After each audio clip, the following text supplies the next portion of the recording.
যুক্তরাষ্ট্রের অতিরিক্ত শুল্ক আরোপে পাল্টা ব্যবস্থার হুঁশিয়ারি কানাডা মেক্সিকোর। নিজেদের পণ্যেও শুল্ক বাড়ানোর ঘোষণা, অর্থনৈতিক মন্দার শঙ্কা। এবং উচ্চ আদালতের রায়ে বাংলাদেশি সহ ৪৩ আশ্রয় প্রার্থীকে ফেরত নিতে বাধ্য হল ইতালি সরকার। জার্মানির পার্লামেন্টে কঠোর অভিবাসন নীতি পাশ না হওয়ায় প্রবাসীদের স্বস্তি।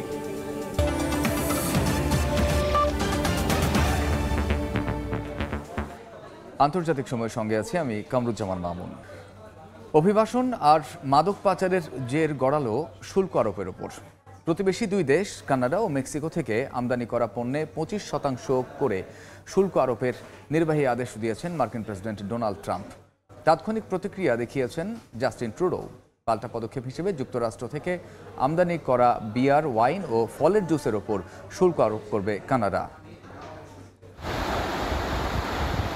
সীমান্ত পাড়ি দিয়ে প্রতিবছর যুক্তরাষ্ট্রে প্রবেশ করেন কানাডা ও মেক্সিকোর অভিবাসন প্রত্যাশীরা। পাচার হয় মাদকও। দ্বিতীয় দফায় দায়িত্ব গ্রহণের পর নির্বাচনী প্রতিশ্রুতি অনুযায়ী অভিবাসন বিরোধী অভিযান শুরুর পাশাপাশি এবার শুল্ক আরোপে খড়গহস্ত হলেন ট্রাম্প। ট্রাম্পের নির্বাহী আদেশ অনুযায়ী দেশ দুটি থেকে আমদানি করা পণ্যে 25% শুল্ক কার্যকর হতে যাচ্ছে আগামী 18 ফেব্রুয়ারি। বাদ যাচ্ছে না ব্যবসায়িক প্রতিদ্বন্দ্বী চীনও। সিদ্ধান্ত বাস্তবায়ন হলে মার্কিন আমদানিকারকদের পণ্য আনতে গুনতে হবে 10% শুল্ক।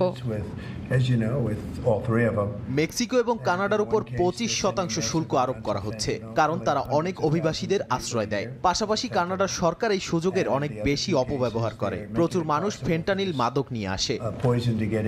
এ বিষয়ে হোয়াইট হাউস জানায়, যুক্তরাষ্ট্রে ফেন্টানিল মাদক ও অবৈধ অভিবাসন সংক্রান্ত জরুরি অবস্থা শেষ না হওয়া পর্যন্ত এ আদেশ বহাল থাকবে। সাধারণ পণ্যের বাইরে জ্বালানির ক্ষেত্রে মেক্সিকোর ওপর 25% হলেও কানাডার ক্ষেত্রে আদায় করা হবে 10%। $800 নিচে পণ্য আমদানির ওপর আগের বিশেষ ছাড়ও বাতিল করা হচ্ছে। ট্রাম্পের শুল্ক আরোপের কয়েক ঘন্টা পরই পাল্টা ব্যবস্থা নেওয়ার ঘোষণা দেন কানাডার প্রধানমন্ত্রী জাস্টিন ট্রুডো। বলেন, সাধারণ পণ্যে শুল্কের বোঝা চাপানো অবৈধ ফেন্টানিলের কারবার বন্ধের ভালো কৌশল নয়। পাল্টাপাল্টি শুল্ক আরোপের পদক্ষেপে সরাসরি প্রভাব পড়তে পারে সীমান্তের দুই পারের কর্মজীবী মানুষের ওপর। কানাডাও যুক্তরাষ্ট্রের পণ্যের ওপর 25% শুল্ক আরোপ করবে। মঙ্গলবার থেকে $300 কোটি সমমূল্য পণ্যের ওপর এ সিদ্ধান্ত কার্যকর হবে। $12,500 কোটি মার্কিন পণ্যের ওপর শুল্ক কার্যকর হবে 21 দিন পর, যাতে বিকল্প খোঁজার জন্য কানাডার ব্যবসায়ীরা সময় পায়। পাল্টা শুল্ক আরোপের হুঁশিয়ারি দিয়েছেন মেক্সিকোর প্রেসিডেন্ট ক্লদিয়া শেনবাউম। এদিকে বাণিজ্যিক বাধা কাটছে ভারতে পণ্য রফতানিতে। এরই মধ্যে বিলাসবহুল মোটর বাইক হার্লি ডেভিডসন ভারতে রফতানির ক্ষেত্রে শুল্ক কমানো হয়েছে 10%। বেশ কয়েক বছর ধরেই নয়াদিল্লি ওয়াশিংটনের মধ্যকার বাণিজ্যিক বিতর্কের কেন্দ্রবিন্দুতে ছিল এই ব্র্যান্ডটি। মৌসুমী সাথী, সময় সংবাদ। যুক্তরাষ্ট্রের সরকারি আমলাদের ব্যক্তিগত তথ্য ভাণ্ডারে প্রবেশাধিকার স্থগিত করা হয়েছে। ইলন মাস্কের নেতৃত্বে মার্কিন মানব সম্পদ সংস্থার পরিচালনার দায়িত্বে থাকা সহযোগীরা এই সিদ্ধান্ত বাস্তবায়ন করেছেন। সরকারি কর্মদক্ষতা বিভাগের দায়িত্ব নেয়ার পরপরই সরকারি কর্মচারীদের ওপর কড়া পদক্ষেপ নেওয়া শুরু করেছেন এই ধনকুবের।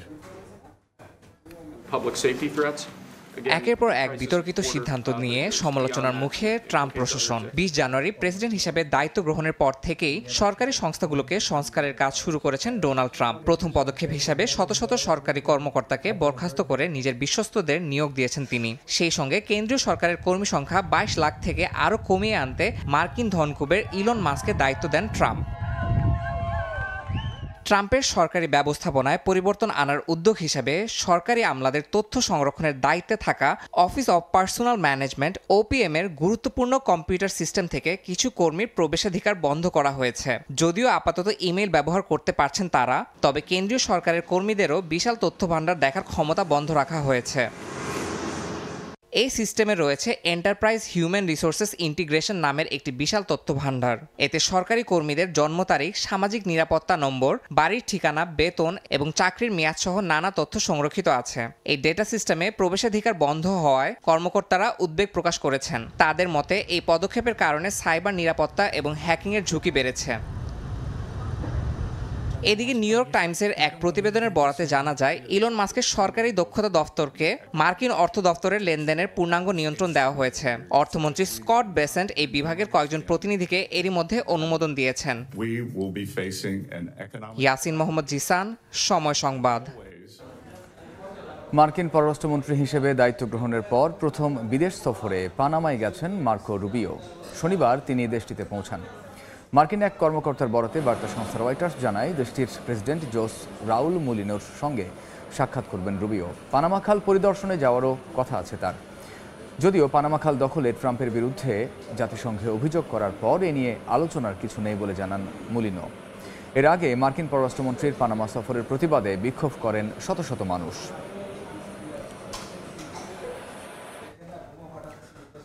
অধিকৃত পশ্চিম তীরে নতুন করে ইসরায়েলি অভিযানে অন্তত 5 জন নিহত ও 37 জন আহত হয়েছেন। পাল্টা হামলায় নেতানিয়াহু বাহিনীর 10 সেনা নিহতের দাবি করেছে ফিলিস্তিনি প্রতিরোধ যোদ্ধারা। এদিকে অবরুদ্ধ গাজায় যুদ্ধবিরতি চুক্তির দ্বিতীয় ধাপের আগে ডোনাল্ড ট্রাম্পের সঙ্গে বৈঠক করতে যুক্তরাষ্ট্র সফরে যাচ্ছেন ইসরায়েলি প্রধানমন্ত্রী বিনিয়ামিন নেতানিয়াহু। ফিলিস্তিনিদের নিজ ভূমি থেকে সরে যেতে মার্কিন প্রেসিডেন্টের প্রস্তাব সরাসরি প্রত্যাখ্যান করেছে আরব বিশ্বের কয়েকটি দেশ। গাজায় যুদ্ধবিরতি চুক্তির অংশ হিসেবে শনিবার আরও 3 জিম্মিকে ছেড়ে দেয় হামাস। বিনিময়ে 183 ফিলিস্তিনি বন্দীকে মুক্তি দেয় ইসরায়েল। দীর্ঘদিন পর তাদের কাছে পেয়ে আবেগ আপ্লুত হয়ে পড়েন স্বজনরা। আন্তর্জাতিক গণমাধ্যমের প্রতিবেদন অনুযায়ী ইসরায়েলি কারাগার থেকে ছাড়া পাওয়া ব্যক্তিদের শরীরে নির্যাতনের চিহ্ন আছে। যুদ্ধবিরতি চলায় দীর্ঘ 9 মাস পর শনিবার রাফা ক্রসিং খুলে দেয়া হয়েছে। সেখান থেকে সরে গেছে ইসরায়েলি সেনারা। ইউরোপীয় মিশনের অধীনে জোটভুক্ত দেশগুলোর বাহিনী রাফার নিরাপত্তায় কাজ করছে। এরই মধ্যে গাজায় আহত কয়েকজনকে চিকিৎসার জন্য মিশরে নেওয়া হয়েছে। ভূখণ্ডটির স্বাস্থ্য মন্ত্রণালয় জানিয়েছে উন্নত চিকিৎসার জন্য অন্তত 18,000 মানুষকে দ্রুত উপত্যকা থেকে বের করতে হবে। এদিকে অবরুদ্ধ গাজায় যুদ্ধবিরতি চুক্তির দ্বিতীয় ধাপের আগে ডোনাল্ড ট্রাম্পের সঙ্গে বৈঠক করতে যুক্তরাষ্ট্র সফরে যাচ্ছেন ইসরায়েলি প্রধানমন্ত্রী বিনিয়ামিন নেতানিয়াহু। বিষয়টি নিশ্চিত করেছেন নেতানিয়াহুর উপদেষ্টা। মঙ্গলবার হোয়াইট হাউসে দুই নেতার বৈঠক হতে পারে বলে জানা গেছে। গাজার বাসিন্দাদের মিশর ও জর্ডানে আশ্রয়ের ব্যাপারে ট্রাম্পের দেয়া প্রস্তাব নিয়ে চলছে আলোচনা সমালোচনা। এরই মধ্যে প্রস্তাব প্রত্যাখ্যান করেছে আরব বিশ্বের কয়েকটি দেশ। কায়রোয় বৈঠকের পর এক যৌথ বিবৃতিতে সৌদি আরব, কাতার, মিশর, জর্ডান ও ফিলিস্তিনি কর্তৃপক্ষ বলেছে ট্রাম্পের এমন প্রস্তাব অঞ্চলটির শান্তি ও স্থিতিশীলতা নষ্ট করতে পারে। ট্রাম্প প্রশাসনের সঙ্গে এ বিষয়ে আলোচনা করা হবে বলেও বিবৃতিতে জানানো হয়েছে। ফরহাদ চৌধুরী, সময় সংবাদ। প্রেসিডেন্ট ডোনাল্ড ট্রাম্পের নির্দেশে সোমালিয়ায় আইএসের ওপর বিমান হামলা চালিয়েছে যুক্তরাষ্ট্র।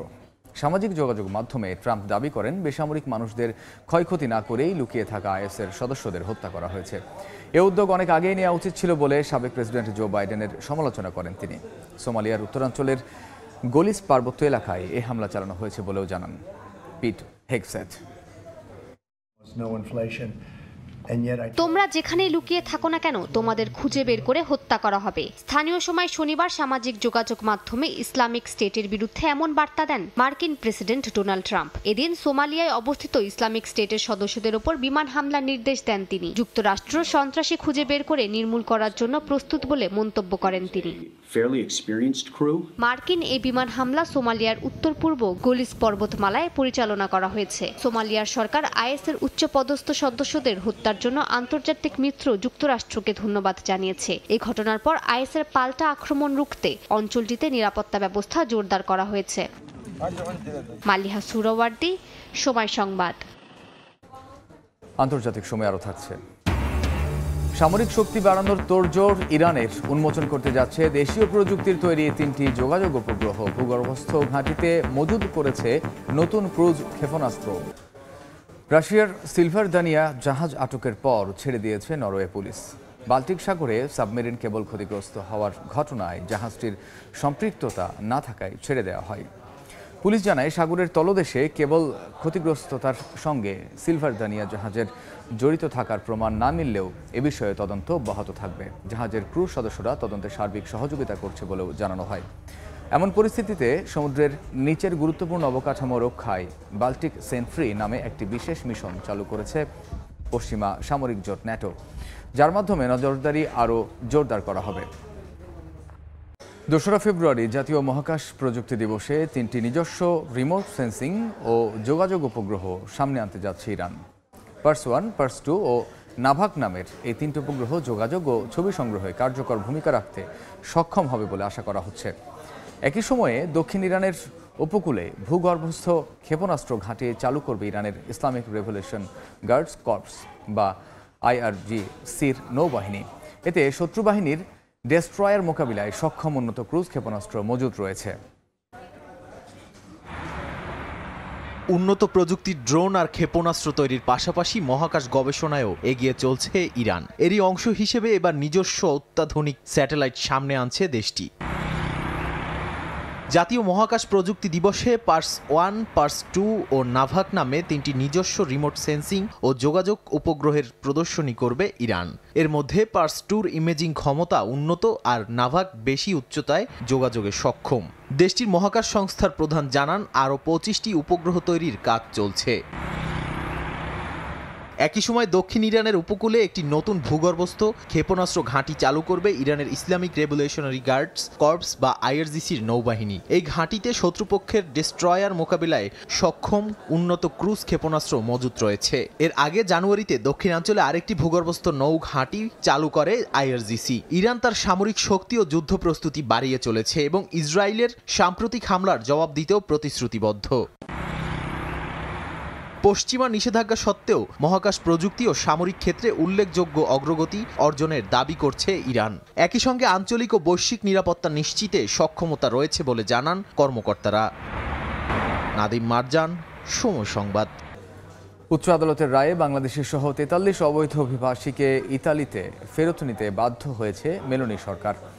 এ নিয়ে তৃতীয়বারের মতো ইতালি সরকারের নির্মিত আলবেনিয়ার আশ্রয়কেন্দ্রে পাঠানো অবৈধ অভিবাসীদের আবার দেশটিতে ফেরত নেওয়া হলো। এই সিদ্ধান্তে ইতালি প্রবাসী বাংলাদেশিরা সন্তুষ্ট। ইতালি থেকে হাসান মাহমুদের রিপোর্ট। অবৈধ অভিবাসীদের আলবেনিয়ার আশ্রয়কেন্দ্রে পাঠানোর বিষয়ে ইতালির মেলোনি সরকারের সিদ্ধান্ত অকার্যকর হয়ে পড়ছে। উচ্চ আদালতের রায়ে সবশেষ অধিকাংশ বাংলাদেশি সহ 43 জন অবৈধ অভিবাসীকে ইতালিতে ফেরত আনতে বাধ্য হয়েছে স্বরাষ্ট্র মন্ত্রণালয়। শুক্রবার আদালতের বিচারকরা অভিবাসীদের মুক্তি দেওয়ার নির্দেশ দেন এবং শনিবার সন্ধ্যার মধ্যে তাদেরকে ইতালিতে ফিরিয়ে আনার পক্ষে রায় দেন। এ নিয়ে তৃতীয়বারের মতো সরকারি সিদ্ধান্ত বাতিল হলো। এ ঘটনায় ইতালি প্রবাসী বাংলাদেশিরা খুশি। আদালতের রায়কে স্বাগত জানিয়েছেন তারা। এই রায়ে আমরা বাংলাদেশিরা বেশি উপকৃত হয়েছি। এই সিদ্ধান্ত হয়েছে দেশের বাইরে যে অবৈধ অধিবাসী পাঠিয়ে দিয়েছিলেন সেই অবৈধ অধিবাসীদেরকে ইটালিতে ফেরত আনা হয়েছে। আর তাতে আমরা বাংলাদেশি প্রায় লক্ষাধিক অবৈধ ছিলাম।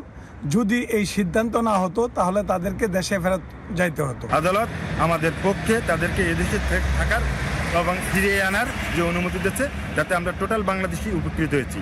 এ বিষয়ে স্থানীয় গণমাধ্যমে দেয়া এক সাক্ষাৎকারে বিচারকরা জানান, প্রতিটি অভিবাসীর স্বাধীনতা বা অধিকার সম্পর্কে ভাবা উচিত। আশ্রয়ের নামে কাউকে আটকে রাখা মানে তার অধিকার হরণ করা বলেও মন্তব্য করেন তারা। যদি কেউ নিরাপদ দেশের নাগরিক হয়ে থাকেন তাহলে আদালত তাদের ইতালিতে থাকার অনুমতি দেবে না বলেও জানান বিচারকরা। এছাড়া ইচ্ছার বিরুদ্ধে কাউকে জোরপূর্বক অন্য দেশে নিয়ে আটকে রাখাকে অন্যায় বলে মনে করেন তারা। ইতালিতে ফিরিয়ে আনা 43 অভিবাসন প্রত্যাশীর ব্যাপারে সরকার পরবর্তী সিদ্ধান্ত নেবে। আর এই রায়ের বিপক্ষে আপিল করা হবে কিনা তা নিয়েও কিছু জানা যায়নি। ইতালির রোম থেকে হাসান মাহমুদ, সময় সংবাদ। জার্মানির পার্লামেন্টে অভিবাসন আইনে কঠোর করার প্রস্তাবিত পরিকল্পনা বিল পাশ হয়নি। তবে বিল পাশে উগ্র ডানপন্থী রাজনৈতিক দল AFD-কে সমর্থন করায় কঠোর সমালোচনার মুখে পড়েছে উদারপন্থী রাজনৈতিক দল CDU ও দলটির প্রধান চ্যান্সেলর পদপ্রার্থী মের্জ। বিতর্কিত সেই অভিবাসন নীতি কেন পাশ হলো না তা নিয়ে জার্মানি থেকে বিস্তারিত জানাচ্ছেন বিটু বড়ুয়া। জার্মানির পার্লামেন্টে নানা তর্ক বিতর্ক ও সমালোচনার পর অবশেষে মুখ থুবড়ে পড়ল অভিবাসন নীতি কঠোর করার পরিকল্পনা বিল। শুক্রবার জার্মান পার্লামেন্টে বহুল আলোচিত প্রস্তাবটি প্রয়োজনীয় সংখ্যাগরিষ্ঠতা পেতে ব্যর্থ হয়। এতে দেশটিতে বসবাসরত রাজনৈতিক আশ্রয় প্রত্যাশী ও শরণার্থীদের মধ্যে কিছুটা হলেও সংখ্যা কমার পাশাপাশি রাজনৈতিক মহলেও স্বস্তি ফিরেছে। এদিন বিকেল থেকেই দেশটির পার্লামেন্টে উত্থাপিত অভিবাসন ও শরণার্থী নীতি আরো কঠোর করার প্রস্তাবের উপর পার্লামেন্টে প্রতিনিধিত্ব করছে এমন সব দলের মধ্যে শুরু হয় আলোচনা সমালোচনা। ঘণ্টার পর ঘণ্টা চলে বহুমুখী তর্ক বিতর্ক। পরে ভোটাভুটিতে অভিবাসন নীতি কঠোর করার প্রস্তাবটি থেকে সরে আসতে বাধ্য হয় সব দল। এর আগে জার্মান পার্লামেন্টে সিডিইউর তোলা অভিবাসন আইন কঠোর করার প্রস্তাবের তীব্র সমালোচনা করেন বিশ্বব্যাপী অভিবাসী বান্ধব হিসেবে পরিচিত একসময়ে দলটির প্রাণ ও দেশটির সাবেক চ্যান্সেলর আঙ্গেলা ম্যার্কেল। এক বিবৃতিতে তিনি বলেন, এএফডির সহযোগিতা নিয়ে এমন অমানবিক প্রস্তাব পাস জার্মানির গণতান্ত্রিক রাজনৈতিক ব্যবস্থাকে হুমকির মুখে ঠেলে দেওয়ার মতো। এদিকে জার্মানিতে অভিবাসন নীতি কঠোর করতে সিডিইউর প্রস্তাবে দেশটির কট্টর ডানপন্থী রাজনৈতিক দল এএফডির সহায়তা নেয় জার্মানি জুড়ে বিক্ষোভ শুরু হয়। কোলন, হামবুর্গ, মিউনিক ও লাইপজিগ সহ অন্যান্য শহরে অনুষ্ঠিত এসব সমাবেশ থেকে নব্য নাৎসি দল হিসেবে পরিচিত এএফডি, সিডিইউ ও দলটির চ্যান্সেলর পদপ্রার্থী ফ্রিডরিশ ম্যার্জের তীব্র নিন্দা জানান বিক্ষোভকারীরা। আমি এখন দাঁড়িয়ে আছি ক্রিশ্চিয়ান ডেমোক্রেটিক ইউনিয়ন সিডিইউ থেকে এবারের নির্বাচনে চ্যান্সেলর পদপ্রার্থী ফ্রিডরিশ ম্যার্জের একটি নির্বাচনী প্ল্যাকার্ডের সামনে। এবারের নির্বাচনে অর্থনীতি, কর্মসংস্থান ও অভিবাসন এই তিনটি বিষয়ে জোর দিচ্ছেন এই চ্যান্সেলর পদপ্রার্থী। তবে জার্মানির রাজনৈতিক বিশ্লেষকরা বলছেন, নির্বাচনের আগেই অভিবাসন আইন কঠিন করার প্রশ্নে সমালোচনার মুখে পড়ে কিছুটা হলেও জনপ্রিয়তা হারিয়েছেন এই চ্যান্সেলর পদপ্রার্থী ফ্রিডরিশ ম্যার্জ। জার্মানি থেকে বিটু বড়ুয়া, সময় সংবাদ। পাকিস্তানের বেলুচিস্তানের কালাতে রাতভর সংঘর্ষে 18 সেনা সদস্য এবং 23 জন অস্ত্রধারী নিহত হয়েছেন। দেশটির আইএসপিআর জানায়, বেলুচিস্তানে 31 জানুয়ারি ও 1 ফেব্রুয়ারির মধ্যে সন্ত্রাসীরা কালাত জেলার মাঙ্গোচের এলাকায় সড়ক অবরোধের চেষ্টা করে। তারা নির্দোষ মানুষের উপর হামলার উদ্দেশ্যে সেখানে গিয়েছিল বলে জানা যায়। এরপর 1 ফেব্রুয়ারি হারনাই জেলায় আরও একটি অভিযানে 11 অস্ত্রধারী নিহত হয় এবং তাদের আস্তানা ধ্বংস করা হয়। সাম্প্রতিক বছরগুলোতে পাকিস্তানের খাইবার পাখতুনখোয়া এবং বেলুচিস্তানে হামলার সংখ্যা বেড়েছে। 2024 সাল পাকিস্তানের জন্য সবচেয়ে প্রাণঘাতী বছর ছিল।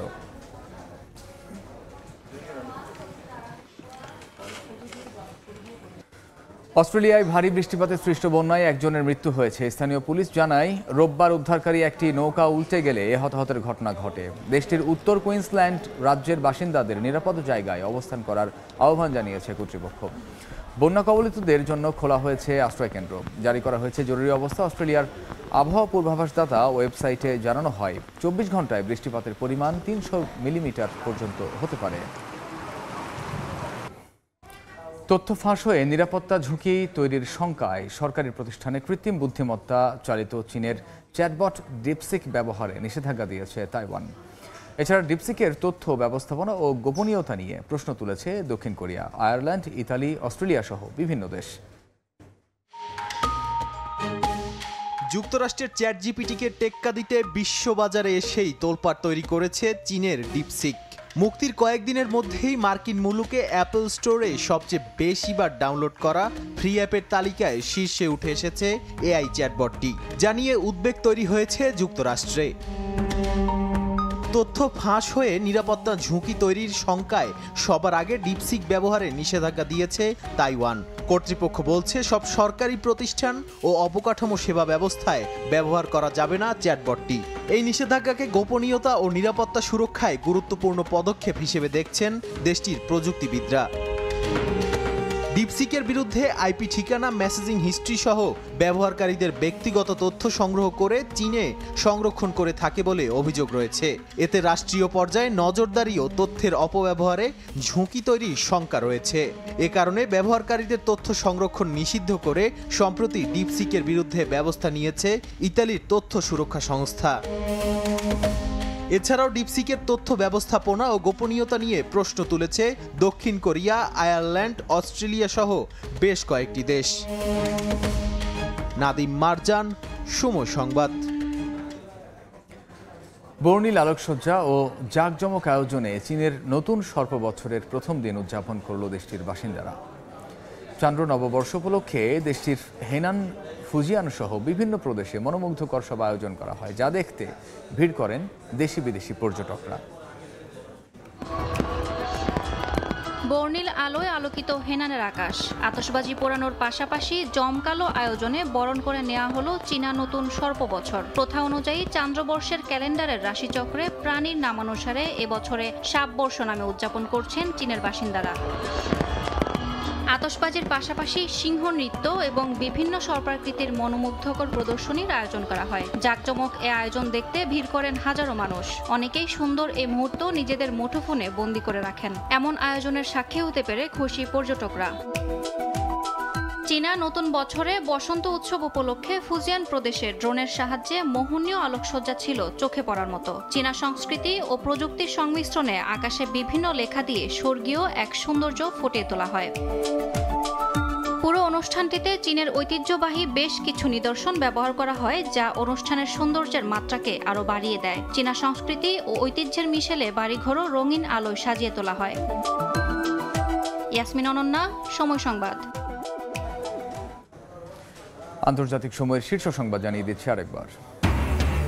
যুক্তরাষ্ট্রের অতিরিক্ত শুল্ক আরোপে পাল্টা ব্যবস্থার হুঁশিয়ারি কানাডা, মেক্সিকোর। নিজেদের পণ্যেও শুল্ক বাড়ানোর ঘোষণা, অর্থনৈতিক মন্দার শঙ্কা।